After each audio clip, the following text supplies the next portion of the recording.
सभी प्यारे भाई बहनों को राम राम सा, खम्मा धनी सा, जय माता दी और साथ ही साथ राधे राधे।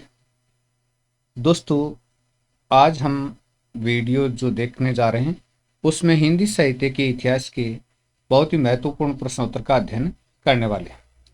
तो देखते रहिएगा और हमारे साथ अंत तक बने रहिएगा। हिंदी भाषा का कौन सा रूप मानक हिंदी के रूप में स्वीकार किया गया है? हिंदी भाषा का कौन सा रूप मानक हिंदी के रूप में स्वीकार किया गया है? तो खड़ी बोली जो हिंदी का रूप है वो मानक हिंदी भाषा के रूप में स्वीकार किया गया है।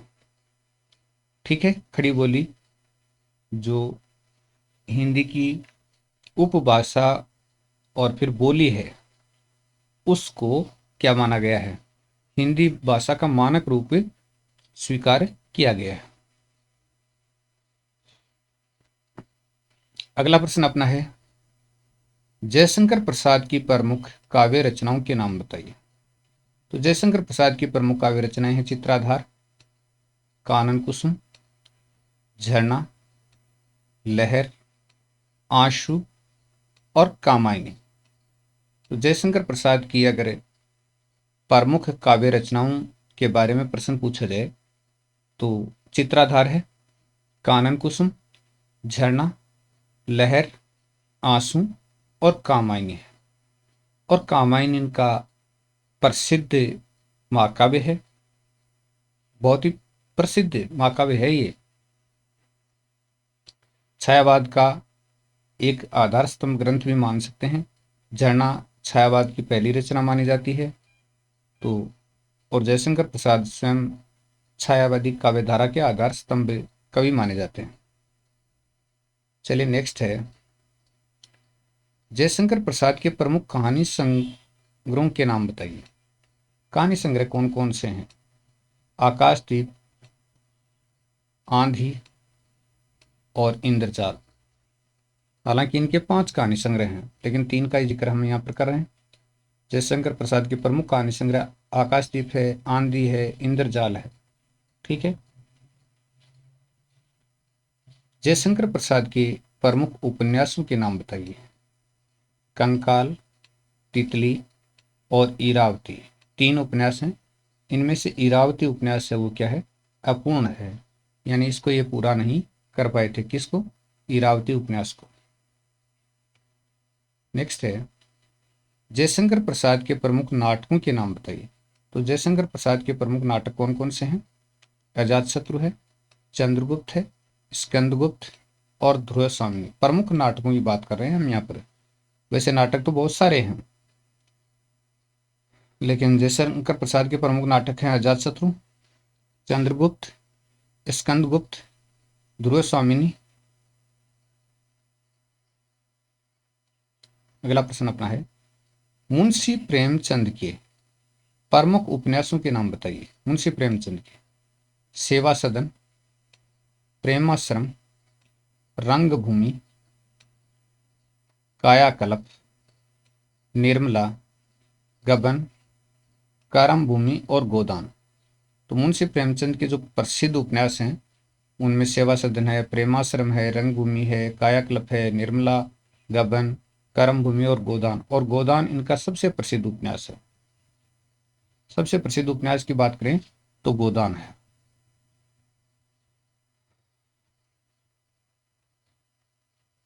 अगला है, मुंशी प्रेमचंद का देहावसान कब हुआ? मुंशी प्रेमचंद का देहावसान कब हुआ था? 1936 में हुआ था मुंशी प्रेमचंद का देहावसान। मुंशी प्रेमचंद का जन्म कब हुआ? 1880 में मुंशी प्रेमचंद जी का जन्म हुआ था। कब? 1880 में। मुंशी प्रेमचंद जी का मूल नाम क्या था? धनपत राय श्रीवास्तव था मुंशी प्रेमचंद जी का मूल नाम, धनपत राय श्रीवास्तव। नेक्स्ट है, जैनेन्द्र कुमार का जन्म कब हुआ? 1905 में अलीगढ़ उत्तर प्रदेश में जैनेन्द्र कुमार जी का जन्म हुआ था। 1905 अलीगढ़ उत्तर प्रदेश में जैनेन्द्र कुमार का जन्म हुआ था।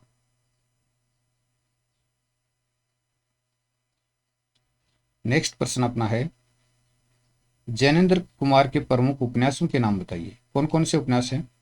तो जैनेन्द्र कुमार के प्रमुख उपन्यास परख है, अनाम स्वामी और सुनीता, त्यागपत्र, कल्याणी, जयवर्धन और मुक्तिबोध। ये जैनेन्द्र कुमार के प्रमुख उपन्यास हैं। परख है, अनाम स्वामी है, सुनीता, त्यागपत्र, कल्याणी, जयवर्धन और मुक्तिबोध। ये जैनेन्द्र कुमार के प्रमुख उपन्यास हैं।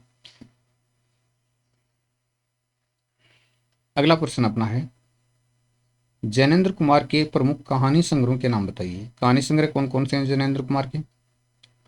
तो वातायन, एक रात और दो चिड़िया, फांसी, नीलम देश की राजकन्या और पाजेब। वातायन, एक रात, दो चिड़िया, फांसी, नीलम देश की राजकन्या और पाजेब। ये जैनेन्द्र कुमार के क्या हैं?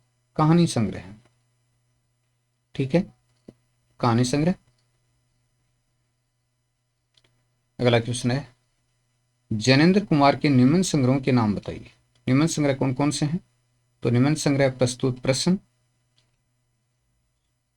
जड़ की बात, पूर्वोदय, साहित्य का श्रेय और प्रेय,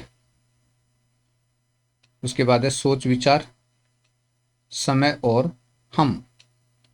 तो जैनेन्द्र कुमार के निबंध संग्रह हैं प्रस्तुत प्रश्न, जड़ की बात, पूर्वोदय, साहित्य का श्रेय और प्रेय, सोच विचार, समय और हम। नेक्स्ट है, जैनेन्द्र कुमार के त्यागपत्र उपन्यास का प्रकाशन वर्ष कौन सा है? त्यागपत्र उपन्यास कब प्रकाशित हुआ? 1937 में प्रकाशित हुआ था त्यागपत्र उपन्यास, 1937 में। नेक्स्ट क्वेश्चन अपना है,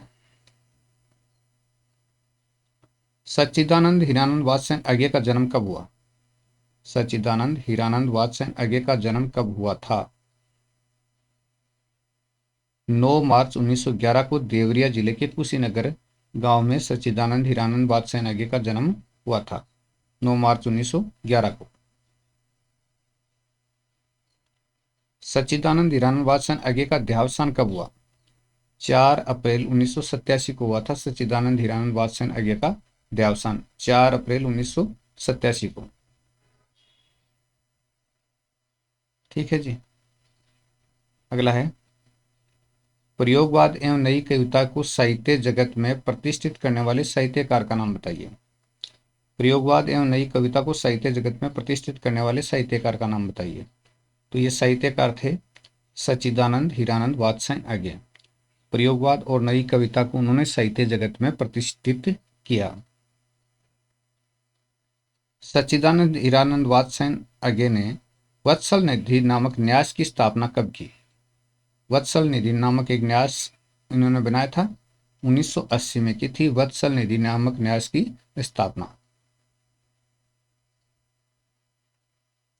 चलिए, सच्चिदानंद हीरानंद वात्स्ययन अज्ञे को साहित्य अकादमी पुरस्कार किस रचना के लिए दिया गया? तो आंगन के पार द्वार रचना के लिए इनको साहित्य अकादमी पुरस्कार दिया गया, आंगन के पार द्वार रचना के लिए। नेक्स्ट है, सच्चिदानंद हीरानंद वात्स्ययन अज्ञे को ज्ञानपीठ पुरस्कार किस रचना के लिए दिया गया? यानी ज्ञानपीठ पुरस्कार है वो कौन सी रचना के लिए दिया गया था सच्चिदानंद हीरानंद वात्स्ययन अज्ञे को? तो ये 1979 में कितने नावों में कितनी बार रचना के लिए सच्चिदानंद हीरानंद वात्स्ययन अज्ञे को ज्ञानपीठ पुरस्कार दिया गया था?